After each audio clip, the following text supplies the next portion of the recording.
James Harden traded from the Rockets. Ever since then, I believe it's been a span of like 11 games. As of February 1st, the Rockets are 6-3 after the trade. The Rockets are 6-3. They have the best defense in the league. Nets are also 6-3, but they have the worst offense in the league. What do you guys think? Who is going to win out on this trade? Who do you think is going to have the better record, better team chemistry at the end of the day with this trade? Because we all know James Harden, such a prolific scorer, prolific player, can really have an effect on the game. But also, he was coming to practice looking like a Teletubby. All right, the guy didn't seem like he was exercising out. He wanted to see the breasts bounce around in Magic City and whatnot. The chemistry was flowing there. Especially here's my thing with this, especially with basketball. So clearly he was kind of. I'm not saying the guy's an asshole or anything. I'm not saying anything like that. But clearly, people, especially basketball, if you don't want to play with people, you're not gonna do as good. So clearly he was not the best. The way Peter just looked at you when you said. I'm just saying straight in facts here. I think that the Rockets will now come and be who they were supposed to be. They clearly didn't like playing with James Harden. But we all know who's going to win this whole thing. It's the Brooklyn Nets. Even if the Nets don't win anything, the Nets are going to make so much money now these coming years because of them. It's not just winning and losing. It's about putting people into seats. You can have the best team ever, but if you don't have the revenue to put people in seats and you don't have the fan base, no one cares about you. Like, I was just looking at the Rangers versus the Islanders Instagram. The Rangers have 1.3 million, and the Islanders only have like 400,000. And I'm like, man, what a difference in fan base. Like, that's really what it comes down to. It doesn't come down to really winning and losing. It comes down to who you got rooting for you. Yeah, and the Rangers are the most profitable hockey team in the world. I think that in the coming years, 5 years, the Knicks will be nobody. And people will want to be the Nets. The Nets will be the cool thing. Spike Lee will go and make a movie about the Nets, and then everybody will be a Nets fan. But what's going to happen is it's going to take a little bit while for all the stars to align and all the stars to get along with each other. Because especially with basketball, if you don't like your captain, if you don't like the point guard, if you don't like the person you're passing to, you don't care. You're not gonna pass. And these guys have all so much money already. They don't care. They don't want to play. If you don't want to play with somebody, they're not going to want to. But I'm not saying James Harden's a bad guy. He's probably a great guy in the locker room and stuff. But clearly you can see that because he left, the team's doing better, and he was one of the best guys on that team. But it'll be such a short fuse for the Rockets to be good. Maybe they'll be good for the rest of the season. But in the coming years, there'll be no team again. And then the Brooklyn Nets will be on top. With the Rockets, man, it's about cultivating people that could step up to fill the shoes of James Harden. That person, obviously, this year's Christian Wood. The brother's been balling. He has 23 points a game, 10 rebounds, 1.2 assists. That's definitely a all-star caliber year for him. And it's just a matter of time for cultivating that talent and make sure people can rise above their station and really step up to it, man. As far as the culture down there, you got Boogie Cousins and you got John Wall, two guys who played together at Kentucky, who have that camaraderie and also were dogs who go out and get it. They're very motivated because Boogie's been counted out as being a problem because of his behaviors and his actions, and John Wall's been counted out because the brother has not been able to play. All right, the guy's ACL has the same amount of durability as a strawberry Twizzler. All right, and this guy's been going out and he's been balling and he's been proving himself. And then when you add James Harden on top of that, it almost becomes to a point where it's like, okay, I got to prove that I can be better without this guy. And they've been doing well. They have been doing well. They come together. I think you need a little bit more of a prolific center on that team to really tie it up together. When they let go of Clint Capella, I thought that was like a really key piece for them because Clint seemed to fit into their system. But if defense is working, defense wins games. But like Austin said, owners' main priority is to have people in the seats, and you're going to get that with Brooklyn. The concern with them is you got to play defense. You can't play defense. Kevin's over there getting crossed up because his leg looks like let's just be honest, people. His legs are you can see his bone.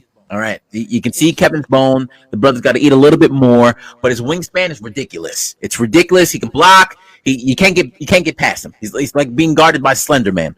James Harden has been criticized for his defense only being active on the offensive end, and then Kyrie's defense. You can't even say anything about Kyrie's defense because the brother's not there to play it. All right, he doesn't show up for the game. Burning sage at his apartment. He's levitating in the air to just really clear his mind. So doesn't came to the game yet. Still no. That's a late joke, but he's been at the game. His last game he didn't play good defense, but recently the very last game he balled out. His layup package is still dirty as ever. I'm glad what the Brooklyn Nets did because now I started watching basketball again. Like I was a Knicks fan because my cousins were all Knicks fans, but they were so boring and they had no big stars, you know. But now I'm watching every single Nets game. Like man, like the Nets are the best. Like not the Nets are the best team, but like they're fun to watch because you got stars. There's stuff to watch. It's not nobody, no name guys. When money comes in. You have people that want to watch. And I like what Brooklyn did. It's like, all right, it's going to take a while for them to win, I guess, and do chemistry because, of course, that's what it's all about, chemistry. So, especially basketball because one guy can take a team on.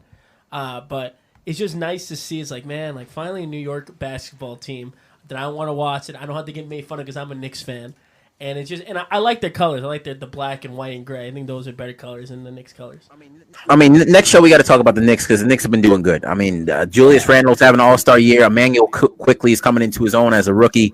R.J. Barrett is doing his thing. Obi Toppin, we believe he's hurt. He's coming back soon, but he's been doing his thing. We're going to talk about them next show. But for the Nets, the worst thing I could see happening to them is that they go on this run of a high of being together with each other, all the star power, and then nothing happens within the next 3 years, and the people get mad because it's like we have all this talent and nothing's come of it. You got to play defense. You got to have that defense. Jared Allen got traded away. He was a big defensive pillar for you, and now he's gone. So you got to have somebody to step into that role. DeAndre Jordan's not exactly cutting it. The brother's big, but he's a little old. Houston Rockets. They can win out this trade. They can't automatically go into a rebuilding process. I think if they add like 2 pieces, they'll be good. With their mentality mindset of like trying to prove James Harden wrong, I think they can do good. They're 8th in the West right now. I think they can bump that up to at least a 5th seed, and they can do some damage. But it's going to be Barnum and Bailey in Brooklyn because that's going to be a show that you don't want to miss. And for right now, it's going to be good, but to take down people like the Lakers or take down a team like the Lakers, bless you, Peter, they're not exactly structured for that as of yet. The Lakers have 2 studs, and then the rest of the people are very, very great role players that can come into their own. You got 3 studs on the Nets, and then you have Joe Harris and DeAndre Jordan, and then that's necessarily it. So you got to have that development of a niche player that can really do what they do well, man. But yeah, it's excited to see basketball, exciting basketball back in Brooklyn, and you know the owners are enjoying it, man. So it's definitely a dope thing. Bring us back to our next and final story. Super Bowl is set, guys. We got Tampa Bay, Tom Brady, Rob Gronkowski playing in Tampa Bay, which is dope for the Super Bowl. Verse is Patrick Mahomes, the light-skinned Kermit the Frog. Because when the brother speaks, I don't know, dude. He sounds exactly like Kermit. Yeah, you know. What's gonna come out here and do what we gotta do? It doesn't sound like you don't sound like a quarterback guy. You sound like an analyst. You sound like an analyst that couldn't play football and he just decided to report on it. But who do we think is gonna win? Yeah, can we take bets here? Can we take bets like small bets? You know, listen, just small bet. We'll do like a $5. I will take anybody $5. Says the Buccaneers Tampa Bay wins the Super Bowl. Anybody want to take me on that $5 bet? I think they're gonna win. So you don't want to take me on that $5 bet? No, I don't. I'm just saying I think they're going to win. What about you, Jared? You want to take me on for a $5 bet? No, I'm going to Chiefs. So take me on the $5 bet. Yeah, all right. All right, $5 says, you heard it right here. $5 says the Tampa Bay beats the Chiefs. Now, why do you think the Chiefs are going to win? I think when you have Tom Brady, who is a great offensive mind, and he has a dirty receiving core around him, he can do whatever he wants, essentially. And Bruce Arians is a coach that everybody loves. He's a player's coach, and he's a very smart offensive mind, which he's proved back in Arizona. I think when you have the experience of Andy Reid and just the raw, dirty talent of Patrick, Travis, and Tyreek, and maybe if you throw Le'Veon in there, if he's gonna show up for the Super Bowl, I think it's just unstoppable. I just truly think it's unstoppable. To me, when you have a coach that has that classic knowledge of what a quarterback can do, and you have a quarterback that defies the classic knowledge of what usually quarterbacks do, that's the perfect tandem. Because you know the boundaries of the box, and you know exactly how to break it. With Tom's been in the game so long that he knows what's about to happen before it even goes down. But he obviously doesn't have that elusiveness or the spontaneity that Patrick Mahomes has with his athletic ability. If the Chiefs were just this regular team with this great star power, but with an ant coach, I would go with the Tampa Bay. But Andy Reid has experience. He rose with the best of them. He's been in Philadelphia with Donovan and Westbrook and Dawkins and everybody like that with that experience. So and Terrell. So I think that the Chiefs are just gonna outbeat that. I think that if I was writing a movie, I would want the Chiefs to win. It's like a better story. It's like now it's time to pass to the guy that's the natural. The guy Tom Brady, who was no one cared about. No one knew who he was. Everybody said, you know what, Tom, you may be a good quarterback, but listen, it's your team's really good. And you see what he's doing. It's not the team, it's Tom Brady. Which I'm not trying to sound like a Tom Brady fanboy, but he's more of like an underdog than of Mahomes. When he was always good. People knew who he was.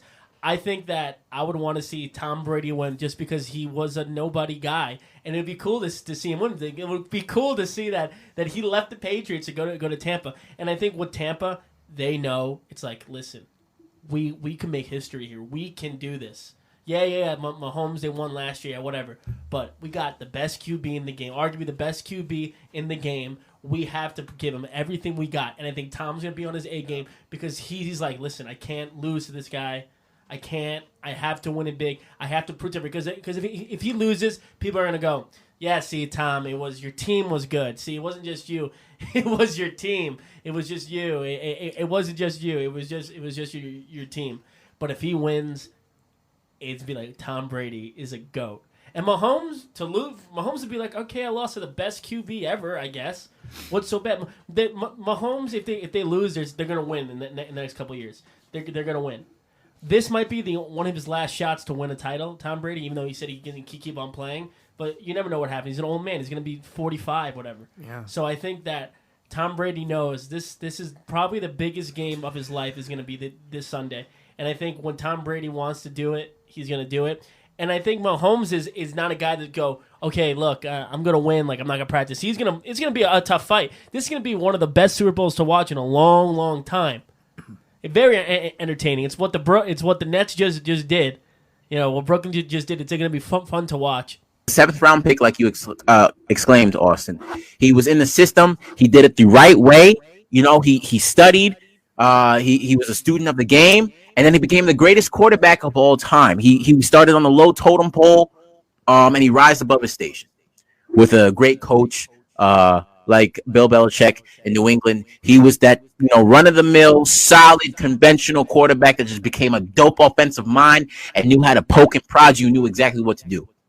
Versus the new school of Patrick Mahomes, who was drafted the 15th pick, and this brother can move, no look passes. He has a dirty offensive core, but it's just this raw new talent of a breed of a quarterback that we've never seen before.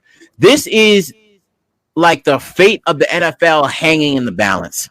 This is old school versus new school. This is, okay, can you be a regular quarterback and just have great knowledge and really study and just be a sharp offensive mind? Or do you have to have this extensive talent like Patrick Mahomes? Do you have to have the running and the elusiveness and the no look? Do you have to have all that in order to be a dope quarterback? And this is like the tide of the NFL is hanging in the balance. Like, where's the NFL going to go from here? Because if Patrick wins, you're going to have nothing but these new school quarterbacks coming in through and through, and then now the coaching is going to be different.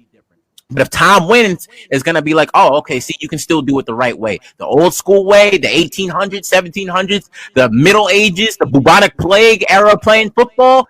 This is how you can still play football, and it can still be profitable. So it's unfortunate that I don't know how many people are going to be allowed in the stadium, but like as far as promoting the Super Bowl and making a narrative out of it, this is the most profitable that this is the most profitable Super Bowl that I've ever seen in my lifetime. Definitely, because like the fate of the NFL hangs in the balance, man. So it was definitely an exciting thing.